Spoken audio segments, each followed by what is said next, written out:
ఉక్రెయిన్తో యుద్ధానికి సంబంధించి రష్యా అధ్యక్షుడు వ్లాదిమిర్ పుతిన్ కీలక వ్యాఖ్యలు చేశారు. ఈ యుద్ధం ముగింపు దశకు వస్తోందని, మాస్కోలో జరుగుతున్న రష్యా విక్టరీ డే సెలబ్రేషన్స్ లో భాగంగా పుతిన్ ఈ వ్యాఖ్యలు చేశారు. దీంతో యుద్ధం విరమించడానికి సంప్రదింపుల కోసం సిద్ధమైనట్లుగా రష్యా సంకేతాలు ఇస్తోంది. అయితే యుద్ధం ముగింపునకు సంబంధించి ఎలాంటి కాలపరిమితి కానీ, శాంతి ఒప్పందాలు కానీ లేవని పుతిన్ ప్రకటించలేదు.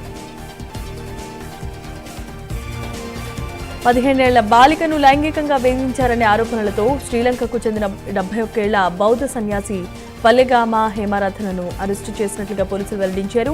ఆయన దేశంలోనే ప్రసిద్ధ ఆలయానికి ప్రధాన భిక్షువుగా ఉన్నారు. హేమరథన్తో పాటు ఆ ఆకృత్యానికి సహకరించిన బాలిక తల్లిపై అనురాధపురంలో మ్యాజిస్ట్రేట్ కోర్టు అరెస్టు వారెంట్ జారీ చేసింది. యుద్ధానికి ముగించడానికి తాము ప్రతిపాదించిన 14 అంశాల ప్రతిపాదనపై ఇరాన్ స్పందన కోసం నిరీక్షిస్తున్నామన్నారు అమెరికా అధ్యక్షుడు డొనాల్డ్ ట్రంప్.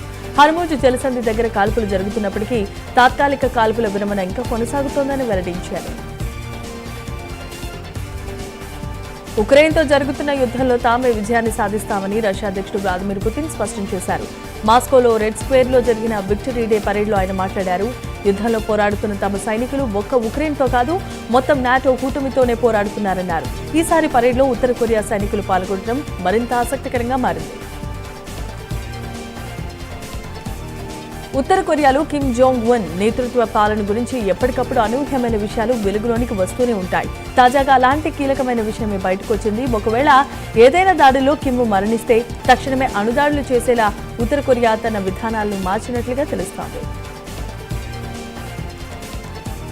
యూకే ప్రధానమంత్రి కీర్ స్టార్మర్ సారథ్యంలో లేబర్ పార్టీ ఊహించని షాక్కి గురైంది. తాజాగా జరిగిన ప్రాంతీయ, స్థానిక సంస్థల ఎన్నికల్లో ఇంగ్లాండ్లో 1000 సీట్లతో సహా మొత్తం మీద దేశవ్యాప్తంగా 1400కు పైగా స్థానాలను కోల్పోయింది. అనూహ్యంగా రిఫార్మ్ యూకే తెరపైకి రావడంతో సీనియర్ రాజకీయ నేత నిగెల్ ఫరేజ్ సారథ్యంలో వలస వ్యతిరేక అజెండా కలిగిన ఈ పార్టీ ఇప్పటి వరకు 1440 కౌన్సిల్ స్థానాలకు గెలుపొందగా, ఈ ఫలితాల నేపథ్యంలో ప్రధాని స్టార్మర్పై అసమ్మతి స్వరం మరింతగా పెరిగింది. ఆయన పదవి నుంచి వైదొలగాలన్న డిమాండ్ కూడా ఊపందుకుంది. H1B వీసా నిబంధనలకు అమెరికా ప్రభుత్వం కఠినతరం చేస్తోంది. H1B వీసా కార్యక్రమం కింద ఉద్యోగులను నియమించుకునేందుకు చెల్లించే కనీస వేతనాలు గతంలో నిర్ణయించిన పరిమితుల కంటే 30% దాకా పెంచాలని తాజాగా ప్రకటన ప్రతిపాదించింది. విదేశీ ఉద్యోగులు అమెరికా ఉద్యోగుల వేతనాలను తగ్గించే పరిస్థితిని నివారించడానికి ఈ చర్య దోహదం చేస్తుందని ప్రభుత్వం భావిస్తోంది.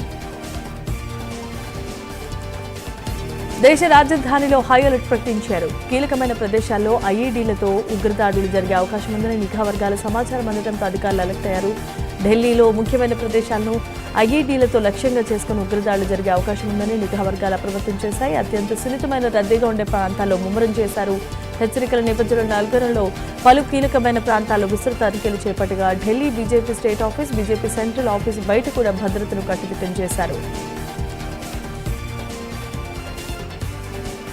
ఎట్టకేలకు టీవీకే సర్కార్ తమిళనాడులో కొలువు తీరుతోంది. ఇవాళ తమిళనాడు సీఎంగా విజయ్ ప్రమాణ స్వీకారం చేయనున్నారు. ఉదయం 10 గంటలకు టీవీకే చీఫ్ విజయ్ సీఎంగా ప్రమాణం చేస్తారు. నెహ్రూ స్టేడియంలో గవర్నర్ ఆర్లేకర్ ప్రమాణ స్వీకారం చేయించడంతో విజయ్తో పాటు 9 మంది మంత్రులు ప్రమాణ స్వీకారం చేస్తారు. మంత్రులుగా ప్రమాణం చేసిన వారి పేర్ల జాబితా గవర్నర్కి ఇచ్చారు విజయ్. టీవీకే పార్టీ నుంచి 6, కాంగ్రెస్ నుంచి 3కి కేబినెట్లో చోటు కల్పించారు. నిన్నటి వరకు తమిళనాడు సర్కార్ అనిశ్చితిపై దేశవ్యాప్తంగా తీవ్రమైన చర్చ జరిగితే ఇప్పుడు కేరళ సీఎం ఎవరనేది ఇంకా తేలలేదు. ఫలితాలు వెలువడి 6 రోజులు గడుస్తున్నా సీఎం ఎవరనే దానిపై ఇంకా స్పష్టత రాకపోవడంతో కేరళ అసెంబ్లీ ఎన్నికల్లో కాంగ్రెస్ నేతృత్వంలో యూడీఎఫ్ విజయాన్ని సాధించి సీఎం ఎంపికపై ఢిల్లీలో ఏఐసీసీ చీఫ్ మల్లికార్జున ఖర్గే అధ్యక్షతన సమావేశం జరుగుతున్నప్పటికీ సీఎం పేరును మాత్రం ప్రస్తావించలేదు. ముఖ్యమంత్రి ఎవరనే దానిపై ఇవాళ స్పష్టత వచ్చే అవకాశం కనిపిస్తోందని తెలుస్తోంది.